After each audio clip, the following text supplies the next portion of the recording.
Hi guys. It's been a while. It's been a long while, I guess, since I've done a live video. They seem to be getting fewer and fewer between. Sorry, I'm kind of fidgety. I'm a little bit on the nervous side. So it was June 4th at 8:15 p.m. My mom took her last breath, and I'm very public about this because I noticed whenever I involved her, I'm going to shift this a bit, when I involved her in photos or writing about her or putting her on video and stuff like that, she was so well loved by all of you here on Facebook. Thank you so much. I can't even begin to tell you how special everybody on Facebook, my friends in person and on Facebook, how special you all made her feel. I got so much to say, and I don't want to take up a lot of time.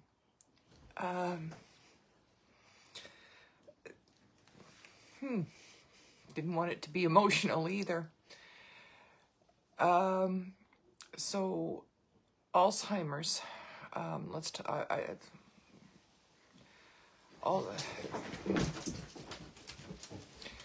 Alzheimer's appeared in our lives about 17 years ago. My sister was still alive, and her and I would discuss some of my mom's behaviors and how odd they were. My mom didn't have the kind of Alzheimer's like most Alzheimer's patients do. It was the long haul.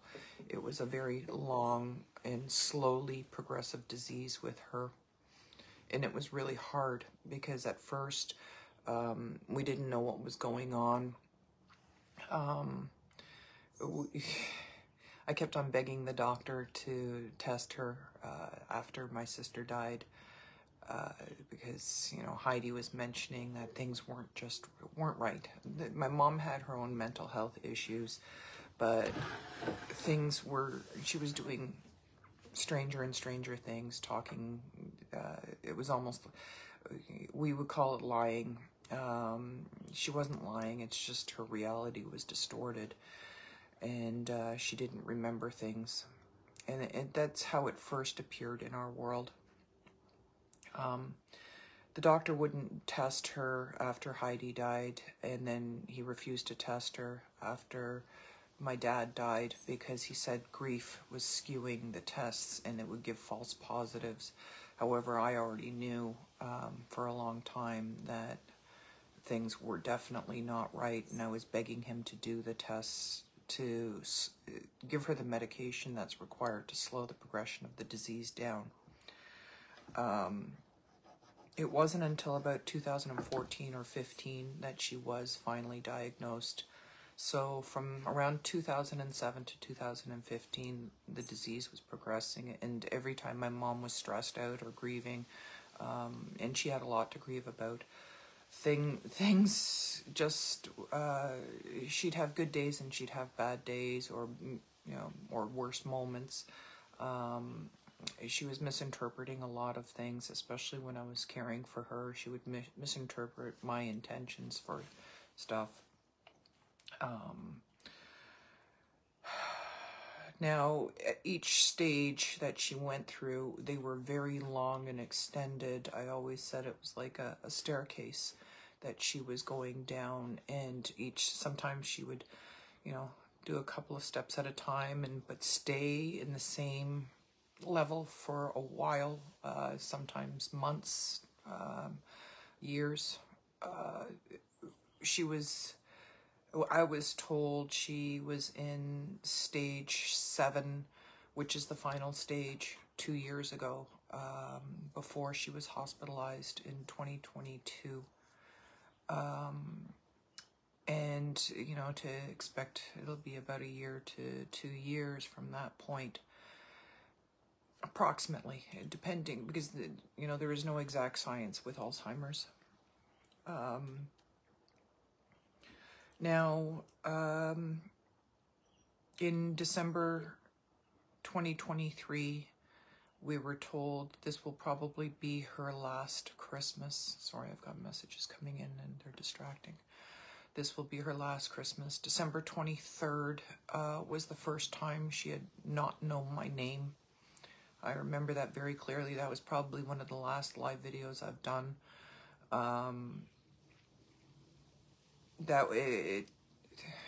And that's when, you know, the reality was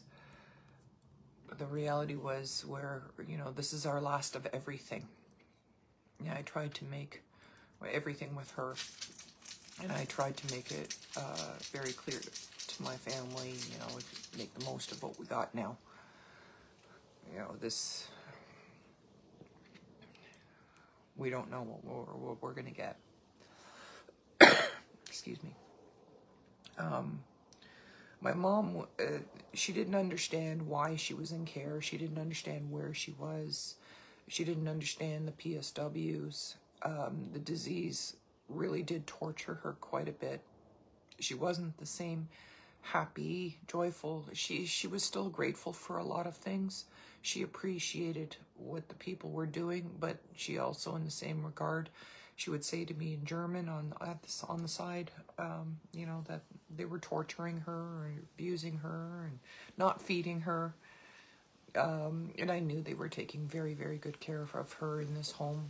We were very fortunate in October where she was moved to the home that's literally steps away from me, and I was able to go and visit her more frequently. I'd walk over.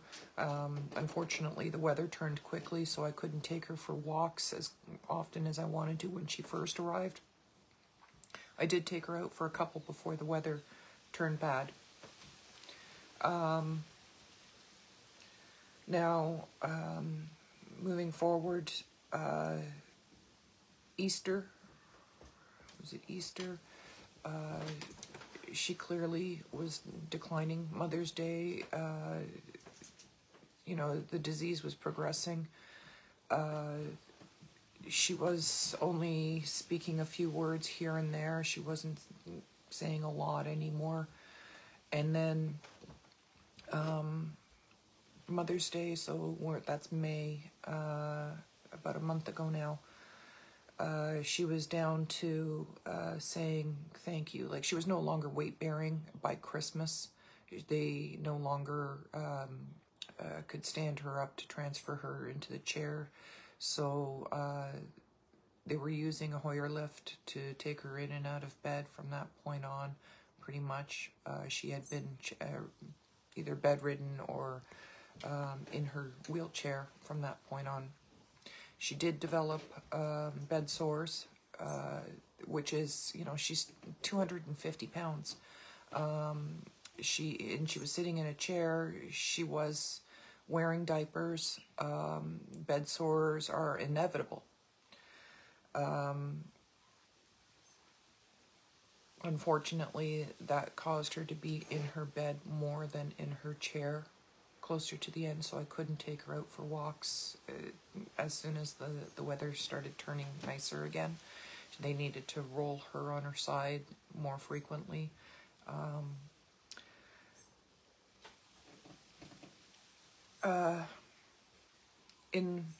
I think just after Mother's Day, I was visiting with her, and I was she was in her chair that day. And the only clear words and these were her last words that she spoke to me, was, "I'm in hell." And I prayed that those weren't the last words I was going to hear my mother speak. They are, because that's what this disease did to her. I wish they weren't.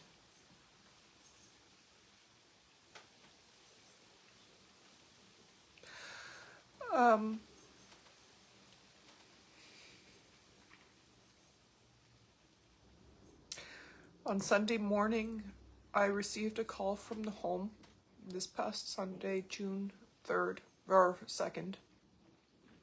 I received a call. My mom was no longer, she had already started spitting food out and rejecting meals. But on that Sunday, June 2nd, they said to me she's no longer able to swallow. When I first did my research with Alzheimer's years ago, when she was first diagnosed, I read, many Alzheimer's patients don't make it through the entirety of the disease. They usually go because of another related or an unrelated disease, whether it be heart disease or cancer, or they end up with pneumonia because they are no longer able to swallow, and they'll aspirate their own food or their vomit, and pneumonia will take them. My mom was in it for the long haul, for every part of the disease. And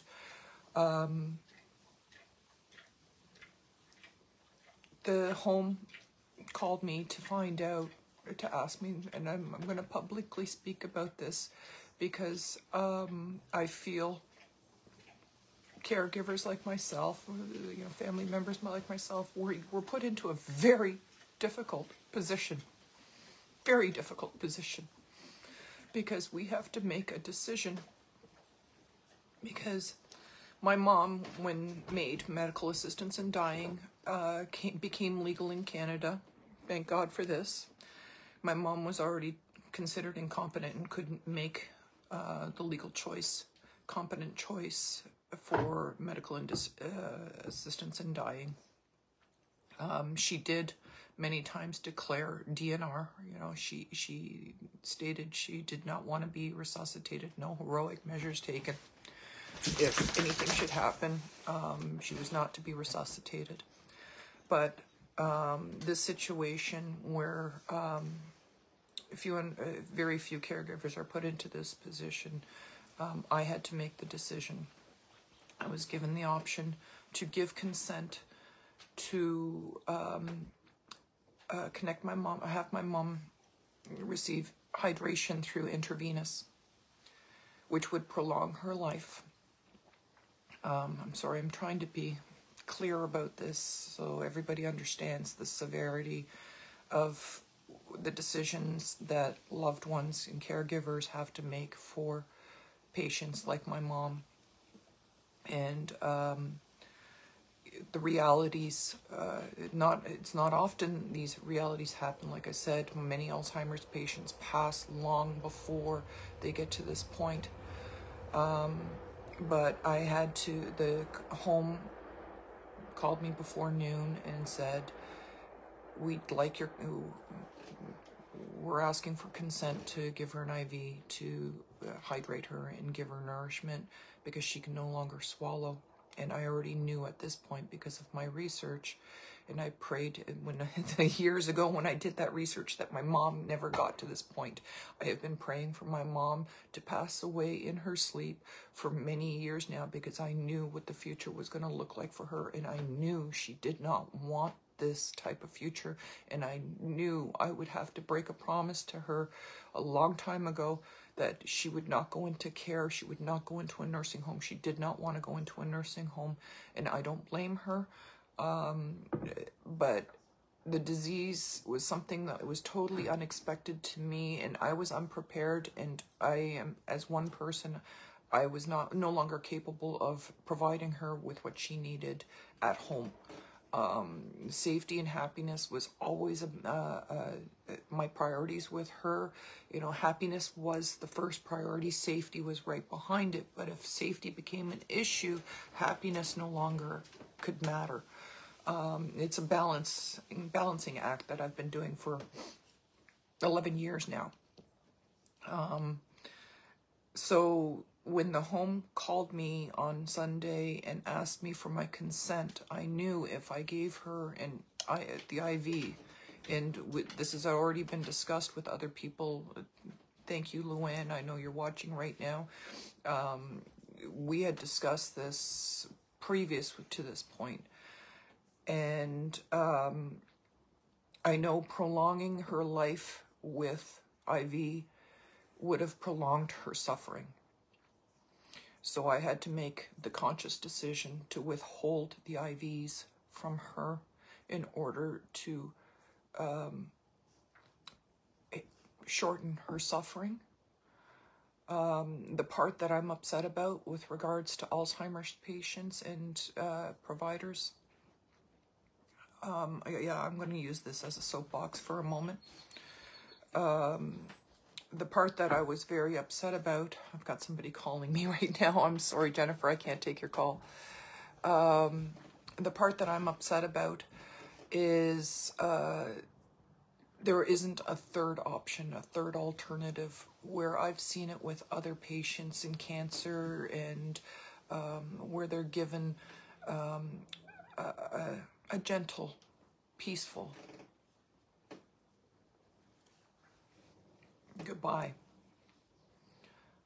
I sat with this decision for a bit. I delayed it. I didn't give them an answer right away. I wanted to make sure that I was not morally in conflict with this.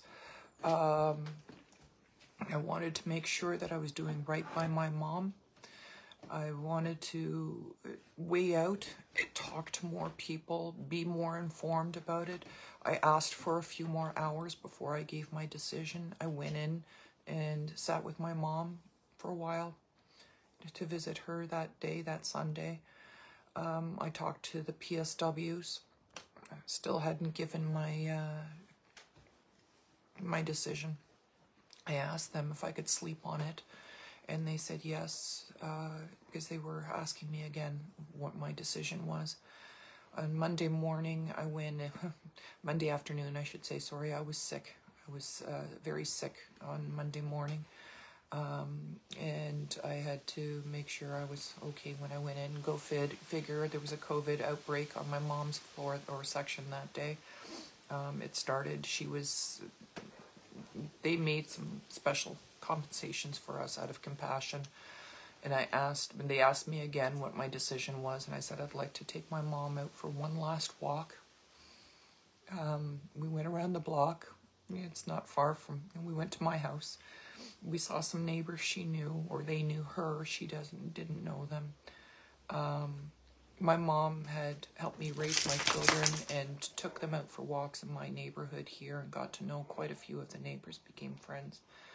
And I told them, my parents were well known on this street.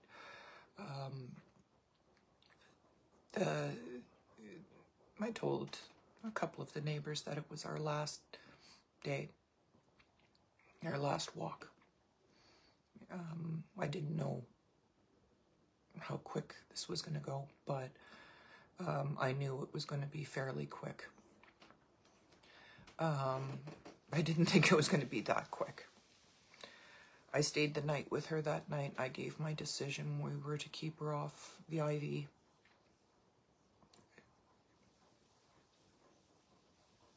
It's a difficult decision to make. I stayed with her.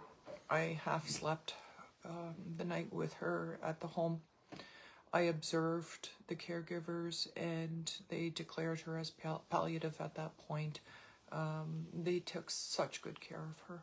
Hey, right to the end, right beyond the end.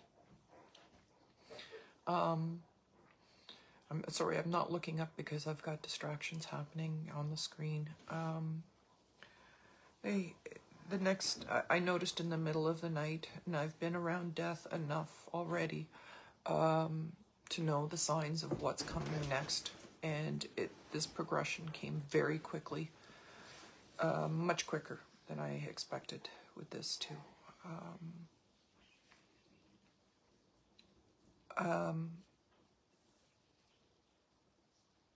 Some friends came. I visited with them. I realized that my mother hadn't had last rites yet, and I had to find a priest. Fortunately, it was a little bit tough at first to find a priest, but last rites were administered around 5 or 6 p.m.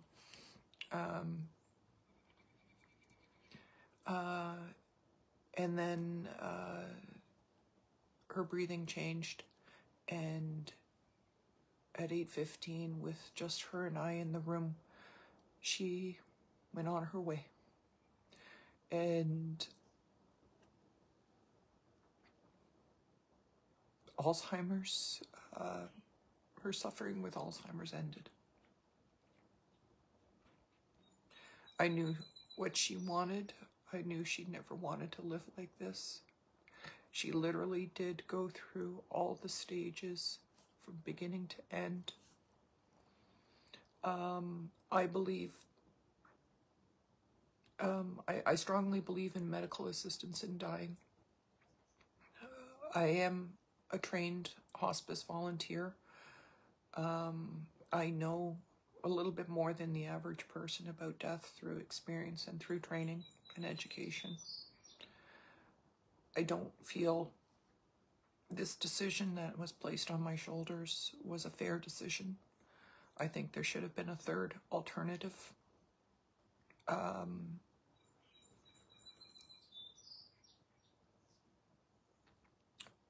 I'd love to speak more about this right now, but I'm going to say the outpouring of love after my mom passed away that we've received, and the people who have come forward, thank you so much for all your love and support.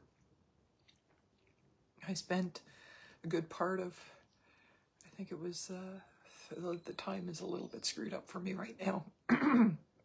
Excuse me. I spent I think it was Thursday. Yeah, Thursday. I was on the phone for 14 hours straight with very little breaks in between. Only some of it was administrative with regards to my mom's passing. Most of the other time was people calling, sending their condolences. I'm talking on the phone and juggling messages at the same time. And thank you all so much for your love and support and your memories that you shared with me with regards to my mom. She was an incredible person. One thing, she was always thankful. She just for the simplest things made her happy. She loved everybody, you know, sometimes to a fault.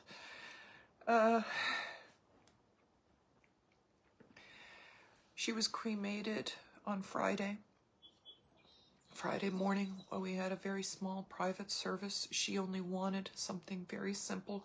She made it very clear many times. No fuss, no flowers, no nothing. She just wanted to be taken care of. Send her on her way.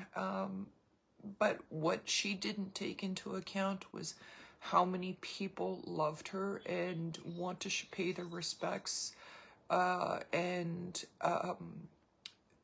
want to honor her memory. So there's two things. I am going to have a celebration of life. I'm waiting for my son to move back down here in July. So sometime in July we will have a celebration of life so that I can share some of my memories and everybody can share some of their memories with regards to my mom. She put a smile on so many people's faces. Wow. She even with Alzheimer's, she brought so much joy to so many people, and there's so many people I have to thank that came forward. And that's part of the celebration of life too, is to say thank you to all of you. Now, during COVID, especially during COVID, my mom was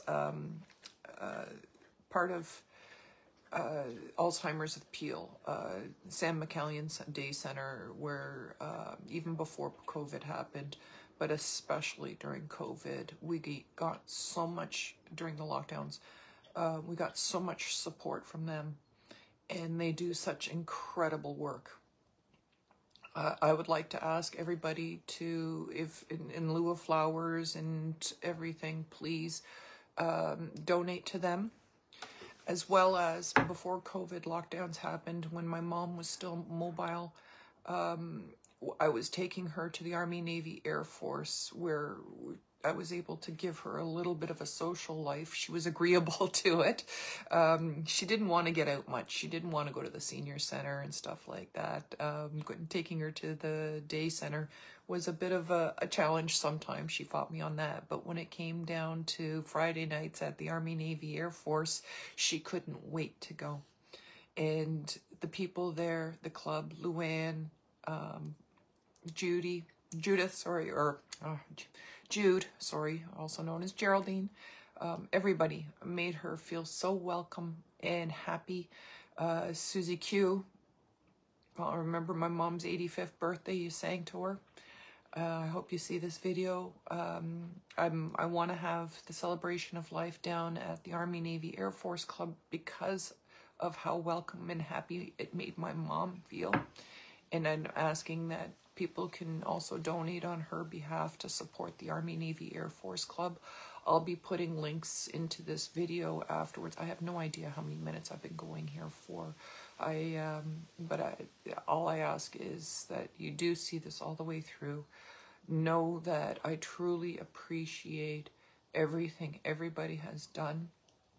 It's unbelievable, the people that are calling and messaging me. And thank you. I'm alone now. My father died, my sister died, my mom now, my partner in crime, some people, I have some customers here, even some of my team members I can see are on right now. They've met her, they know how I would bring her along with me on my car rides and how much she loved traveling with me. One of the reasons why I had the RV was because I wanted it to be my mobile home office so that it was a stable environment for her and a convenient environment for her when I was traveling a lot for work. Unfortunately, COVID kind of took those plans away from us, but we did get to enjoy it a couple of times, just briefly for, like lunches and stuff. I would take her down to the park in it, or, sit outside and watch TV in there just to pretend like we were doing something fun, which it was. It's going to be really hard. It's only been a week. Tomorrow it'll be a week. I still have these strong urges to go visit her at the home.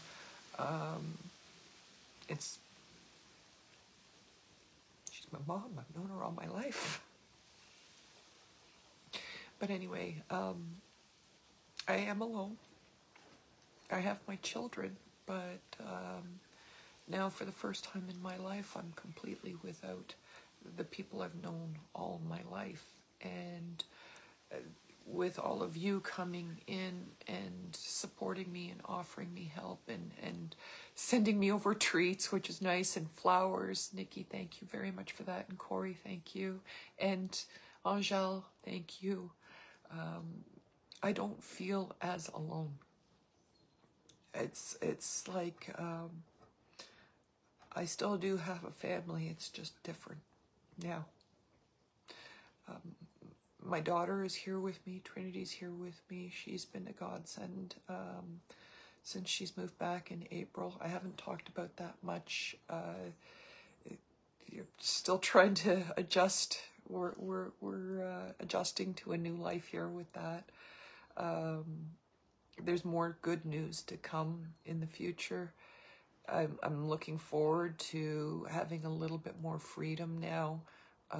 And going on adventures and talking about the good stuff that's happening in our world. We've had a lot of tragedy, as many of you know. Not everybody knows these things. We've had more than our fair share of tragedy, but I see a lot of great things coming down the road. I'm looking forward to it. I can see some of the messages coming in. Thank you. Thank you, guys. I love you too. Just please, I will be doing, of course, I'm going to be standing on a soapbox about several topics now. I seem to have an entire book in the works here with regards to the things that I'd like to speak about. But one thing that, because of my mom's illness and disease, I would really like to advocate for, more research, more support in that way. Definitely, I'd like to see a third option on the table for people in my position in the future, where I wouldn't say my mom's passing was a gentle passing. Having a third option on the table, nobody would have to see what I saw again. But please, again, right now, I don't want to advocate. What I would like to ask is that you donate to the Alzheimer's Society of Peel, the Sam McCallion Center. Again, I'll put the link in, and the Army, Navy, Air Force. Both organizations are so well deserving of it. Just know that she had fun with a lot of you. You made her happy. And she felt so much love. And thank you. Thank you. And thank you for the love that you're all showing us now. I don't think I can talk anymore about it without boring you all to death, but I can see what you wrote there, Luann. Thank you. You have definitely been there in ways from myself, my family, and so many others, Luann. And I'm so honored to know you and call you my friend. And you are one of the main reasons why I ask. If you don't know Luann Bandiera, you should. She does a lot of work for helping people in the community and all over. But anyway, I'm going to end this here before I bore you all stiff. Thank you for all. I love you. And I'm looking forward to future videos. I've got a lot of big plans in the works. Hopefully Trinity will be on board with me too for those. So, see you soon.